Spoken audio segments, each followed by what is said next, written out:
I see a Swordwise Centaur. Yeah, we're gonna get the names changed for you. But yeah, Brian Kibler is on the bottom of your screen. Brian Kibler is playing mono green. Now, he's been threatening to play green decks and nothing but green decks, but this one is so green that that is two copies of Aspect of the Hydra sitting in his opening hand. Which is not the card you actually want against the Mardu midrange deck or Mardu Dragons deck, just because one of the key selling points of Mardu is just removal, removal, removal. And, Owen is going to kill Jerry's first, or rather, Kibler's first creature. Owen's going to have Seeker of the Way into presumably Crackling Doom to kill your Swordwise Centaur attack for 3.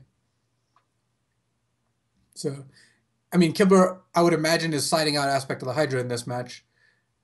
Actually, it is a cool card in this deck, though. I don't know if you guys out there have seen this deck operate. I mean, Aspect of the Hydra gets gigantic. Aspect of the Hydra targeting Den Protector can often create like 10 power unblockable by anything Den Protectors that just kind of come over for the finish. Oh, wow, Brian just blocked and traded. Got to trade there. The difference was Owen drew a 2-drop and had a tap land, so he felt like it was just better off to offer to trade. If I was Brian, I don't think I would have traded there necessarily. Reverent Hunter really does pay you for having creature in play. True. So, but Seeker of the Way is a very dangerous creature, so I can see why he wanted to block. Oh, wow, this is kind of lined up perfectly for Owen. He's got Thoughtseize to take Reverent Hunter, Crackling Doom to kill Swordwise Centaur, gain some life off Soulfire Grandmaster, and if he draws a land, he can play Storm Breath. So, despite Owen mulliganing, he actually had like 2-drop into 2-drop plus tap land into 3-drop plus 1-drop, and presumably into 5-drop if he can draw an untap land. So, that's a pretty nice little sequence of plays here. Yeah, I enjoy the mono green deck, but Mardu Dragons has been impressive to me every time I've kind of seen it. I mean, I guess it didn't do great last week in Super League play, but it's got a lot of good lines, right? I mean, you've got your Thoughtseize removal package. Crackling Doom is a very good removal spell in Standard right now, and you get to play with a bunch of dragons and have them just be good. Yeah, I mean, I think Mardu Dragons is a fine choice, especially since Soulfire Grandmaster is so awesome in that deck. You just get to gain life off like Crackling Dooms and Draconic Roar. Like that's a ton of life. Speaking of which, I mean, Owen would have rather drawn a 6th land or a 5th land, but Draconic Roar is a pretty sweet draw just to gain 6 if Kibler plays a creature. Though the aspect of Hydras will save things. Yeah, Kibler's hand has turned into exactly what you said he should fear. Aspect of the Hydras with no creatures to point them at. Owen's got more removal than Brian. Got more removal left if Brian ever does draw creatures. Yeah, the one good thing for Kibler is that his pump spell actually stops Draconic Roar, but at this point the damage from Draconic Roar is already going to add up. Like I think, Kibler is going to be in trouble if Owen just almost regardless of what Owen does here. Well, here's Avatar of the Resolute is the creature for Brian. Oof. Double Draconic Roar here. So Kibler takes 6 even, and he can't save his Avatar here. He's going to cast the first aspect, and then the second Draconic Roar is going to come out. And that will almost just do it. I mean, that'll actually just kill Kibler on the spot here. Yeah, here is the second one. Avatar is going to die, 3 more damage, and now Grandmaster plus Thunderbreak Regent gets it done. So Owen Turtenwald wins game number 1. One of the main drawbacks of the Mardu deck is it doesn't have a card like Obzon Charm. It doesn't have a way to draw extra cards. But Owen drew 4 land and all spells he could cast except for 1. And that's usually going to be pretty good. Its problem is when it floods out. Fair. What do you think of the aspect of Hydra decks? I mean, there's Collected Company is a card that you can play in these. I would think Brian actually has his Collected Companies in the sideboard. We should put this list up. I got to imagine the Collected Companies come in now. This seems like exactly the kind of matchup where you want that sort of a card advantage spell. I expect Brian to boarding Collected Companies. Ranger's Gal is interesting because it's clearly against removal. It gives +1/+1 and hexproof. Sure. It doesn't stop Crackling Doom, so that's kind of annoying when one of their main removal spells doesn't get stopped by your anti-removal card. But then you have cards like Nylea, God of the Hunt, which is also not that great against removal. So I think in general, Kibler, Mardu Dragons is not his dream matchup here. Let's just put it that way. Now, I would think, Den Protector, Death Mist Raptor Recursion could be pretty good for him in terms of outpacing that removal. But I guess then you've just got to worry about dying to the dragons relatively quickly before you can actually get that set up. And it's a little annoying that, like, Soulfire Grandmaster and Seeker of the Way do gain you a bunch of life, though. Owen might be trimming the Seekers. They're generally not great against green decks. So let's take a look at Owen's sideboard, see if he's got stuff. He's got Anger of the Gods, which is also very good in this matchup. So sure. And he's got Read the Bones. I mean, that is the card that helps fight Flood. Not that I think he's going to bring it in this matchup, but it is interesting to note that he does have some solutions there. All right, let's get down to game number 2. Owen up a game. Kibler with a much better hand this time. I mean, 2 lands elf is much, much better than like 4 lands pump spell 2 creatures.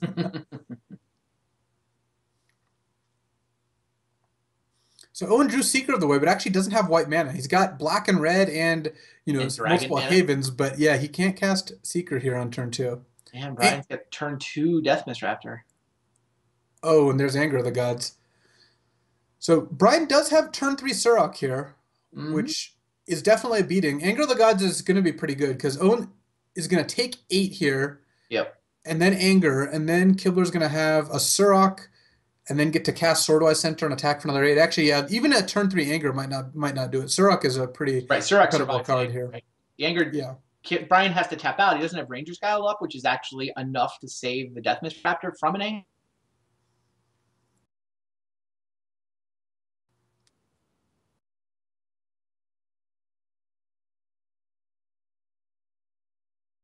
Doesn't even have is going down to 3. If Owen draws an untapped Black Source, he can cast Foul Tongue and then gain up to 7. So Owen needs to draw an untapped Black Source. The fact that he can't cast anything but Thunderbreak does put him dead on board here. So it's going to be pretty tough. It looks like my joke about Randy needing a backup commentator has unfortunately come true here. So we'll see what ends up happening with that. Hey, I think I'm back. Well, your avatar's not, but it sounds like you are. So about that backup commentator. All right. It is kind of unfortunate for Owen. It's always a beating to lose the game and then but show them Anger of the Gods. So having that happen is pretty brutal just because Owen has a great sideboard card. Anger is amazing. But Kibler now knows about it and is just unlikely to get completely wrecked here. So I think I'm back. Am I back?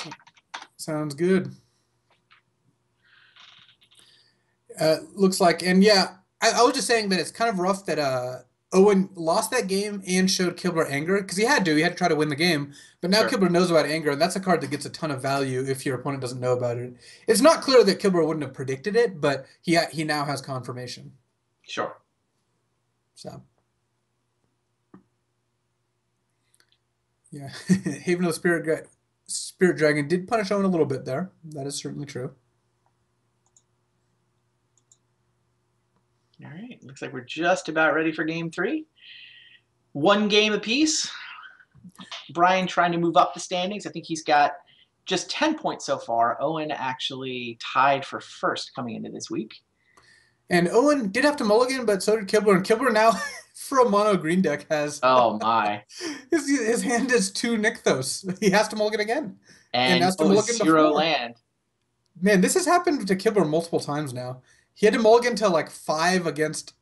This 4 is not even keepable. What? I mean, he hasn't had green mana yet. He's playing mono green. He literally has not had a green source in his opening hand so far. Wow. Yeah, and he just keeps spare Nykthos on. I mean, I think keeping the 4 is defensible. Maybe you go to 3 there. I don't know. Like, you're not winning the game at that point regardless. Wow. These draws are crazy. Nykthos punished Kibler really hard this game. He drew 2 in his opening hand, which I assume would have been a fine hand, or his 6-card hand, which I assume would have been a fine hand with 2 forests. And then drew Nykthos again, then drew Nykthos again. He's got exactly 2 in the deck. Crazy. Temple looks at Battlefield Forge. Looks like Owen's going to put that on the bottom. He's already got 4 lands. Wow. Well, Forest, which does actual nothing so far. It's one of the 2 runners he needs, right? It is. And, I mean, Owen gets to cast a Thunderbreak region here, and Kibler's deck is not good at playing from behind. I mean, that's not mono-green strength for sure. He wants to be attacking and putting Owen on the defensive. The fact that Thunderbreak's coming out, Stormbreath's soon to come out. I mean, another Forest helps. That's Kibler's best draw. Yep. So Kibler plays Death Mist. If Yeah, if Owen drew, yeah, he drew a fifth land, which means he just gets to slam Storm Breath, and Kibler just can't win here. Wow.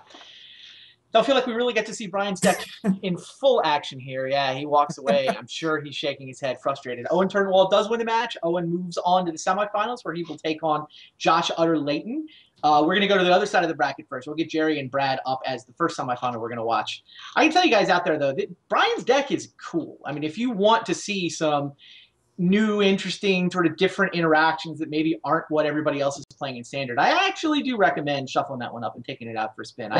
I find the, sort of green devotion aspect of Hydra, Reverent Hunter, there's just some cool interactions in that deck. Yeah, and I mean, I think it's taking advantage of some cool synergies. Like Den Protector is just such an amazing card. When you first read Den Protector, you look at the Eternal Witness ability, the ability to unmorph and then return something from your graveyard. Right. Turns out the not being able to be blocked is super relevant so often. Right. And totally. Kibler's deck's completely built around, well, not built around that, but definitely taking advantage of it. So that's what pushes aspect of Hydra over the top, I think. Yeah. I mean, I think that's part of why Cuneo won with his black-green deck last week. He had Strength from the Fallen and Night Howler to put on his Den Protectors. So, though I talked to him afterwards, he admitted that he should have had more Den Protectors in his deck. He did say that. So. Yeah, he wound up crashing with you after the Grand Prix, or you wound up crashing with him after the Grand Prix? Yeah, I lost in the top 8, and Owen comes over. He's like, man, that was a rough beat. Sorry about that. We're going to drive back to Philly. I'll see you later. I'm like, can I get a ride? And they're like, yeah, sure. They're like, where's all your stuff? I'm like, I have it. Because I flew in Saturday morning. All I had was literally like a tiny backpack.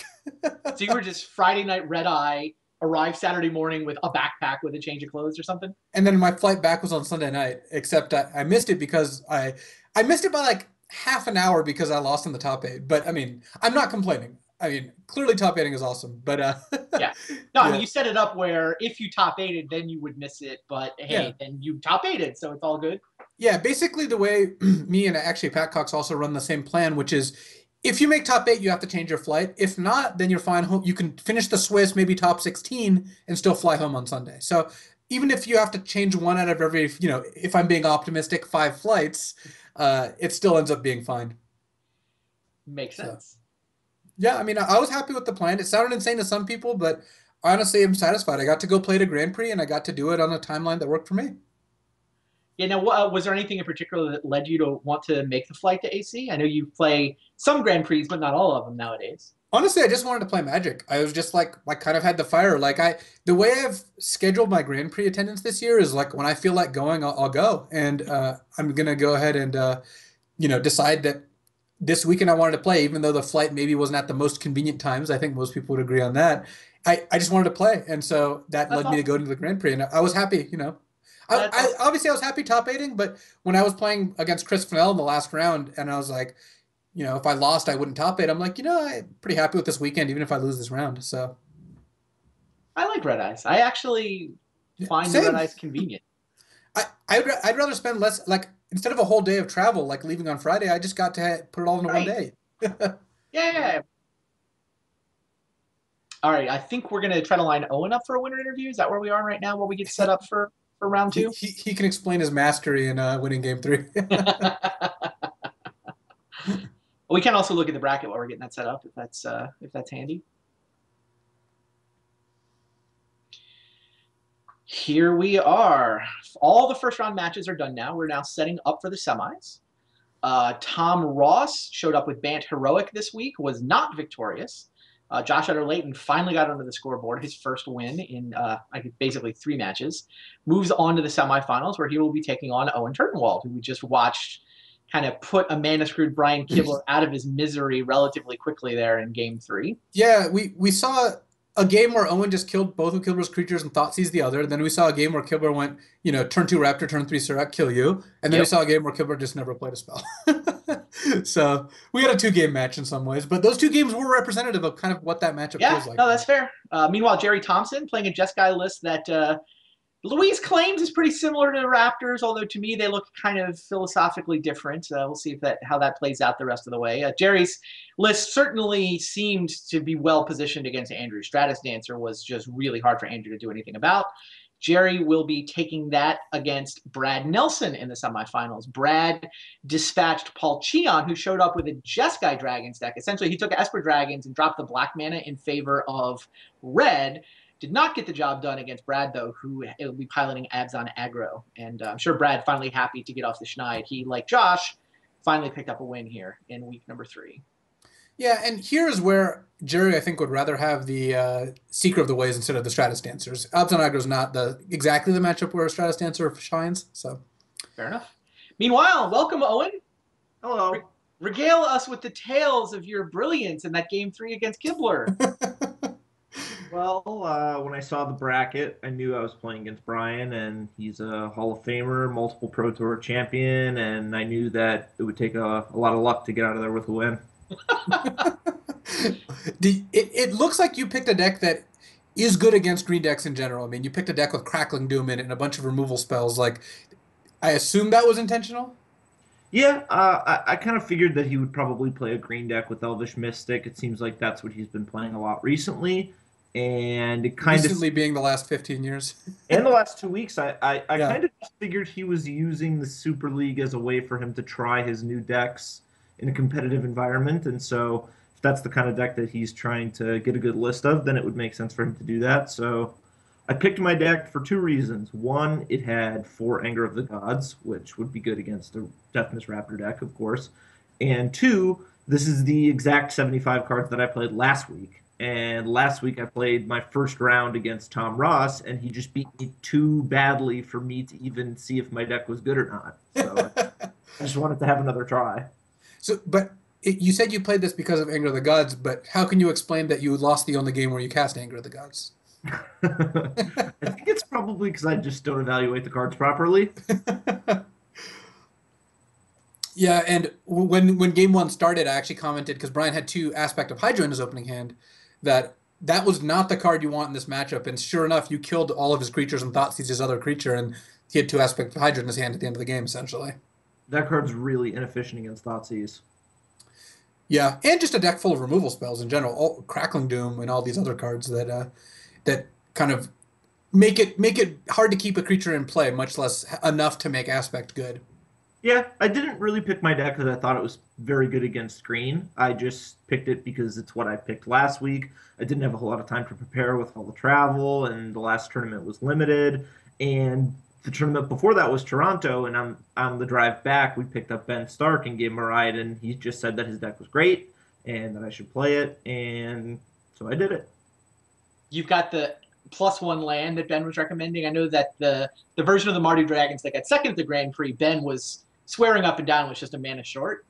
My deck selection process was I handed him my phone, which had an email composed to you and a blank space, and I said, fill it out however you see fit. And this is the deck that he recommended. Fair enough. Yeah, I thought I saw the 26 lane. Is that considered outside assistance? You're allowed to do that in the deck building process. Oh, I forgot, yeah. Have you had a chance to look at Josh Layton's deck list at all? Do you have any thoughts about the semifinal coming up? I have not looked. I am hoping badly that he has Conifer Striders again. You're out of luck here. He's playing a Jeskai deck that features the card Goblin Heel Cutter. That's awesome. So it kind of seems like he's not even trying to take it seriously. He's not even making it look like he's pretending to try. Well, he did win his first round this week. That's good. I hope his deck actually looks kind of sweet. It's a Jeskai aggro deck with a ton of burn spells and Heel Cutter as presumably a way to just push through a ton of damage. Yeah, this deck is cool. Yeah, we can put Owen's list up too. I don't know if everyone. I think it's a little more traditional. You guys have probably had a chance to see this out there, but yeah, we should all contrast. We should all look at it. I worked really hard on it. Yeah, I think this is just a for real edition to Standard coming off of Grand Prix Toronto, which is pretty cool. Yeah, Ben Stark put the first version together. The guy that finished second at the GP got the list from Ben, or got the list from a friend of Ben's who'd been testing. I think there was like a Thursday night trip to a bar involved. I actually had a minute to test this afternoon, and I played a couple 8-mans with the deck, and I think the deck is just great. It felt, And I'm not even just saying like, oh, I think the deck's pretty good. I mean, as I played it, the deck just felt awesome. I mean, I'm not going to be a tough person to sell on Thoughtseize, and the whole dragon, synergy with the removal works really well. Crackling Doom is awesome. I mean, it's just a mid-rangey kind of removal deck. It's just my speed. Makes sense. Have you got events coming up soon that you're trying to prepare for, or what's your sort of Magic schedule look like in the near future? I believe my next tournament is going to be the largest Magic tournament in history. Okay. So Vegas Modern Masters Grand Prix.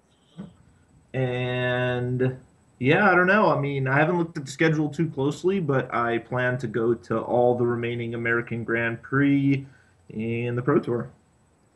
Fair enough. You're just. Does that include Grand Prix Dallas? That's actually the week before the Pro Tour, which you guys traditionally do not go to. That one I'll probably skip out on, sadly. So I know you're sitting in position right now to get to Worlds, but you're not in position to run back the American captaincy, right? So you're looking to Grand Prix and that last Pro Tour to. You still feel like you have unfinished business this season? Is that the plan to try to get all the way to the top of the standings? Well, the main motivation for me to go to a lot of Grand Prix is because I love playing Magic and I love going to Magic tournaments. It's a great answer. As is the same for every season. I don't really my decision to go to a lot of tournaments is not really dictated by needing pro points. I just love to play Magic, and so I still like to go to those. I still like to try my best and put up a good showing. But also, I do believe that the U.S. captainship is still an attainable goal. I also believe that Player of the Year is still an attainable goal. So, still got that going. Even for me? No, I don't think they give that award to 99th ranked player in the Denver area. I'll have you know, with my Grand Prix top 8, I'm anticipating at least a crack in the top 70. No, you get some flack for your finishes, but top eight is, there's no shame in that. You did a great job. Thank you. I drafted lots of 5-drops, just so many 5-drops. Your decks were great. I looked at both your decks during the tournament. They were great. Yeah, my 2 draft decks were in the Swiss were just very good, actually. They were both decks I would just take again. Yeah, you 6-0'd right before the top 8 draft. Yeah. All right, thanks for hanging out with us, Owen. We'll let you go take a look at Josh's list while we watch the battle between Jerry and Brad in the first semifinal. So, thanks. We'll be right back. We're going to set up for the next semifinal. Stay tuned, guys. We'll be right back.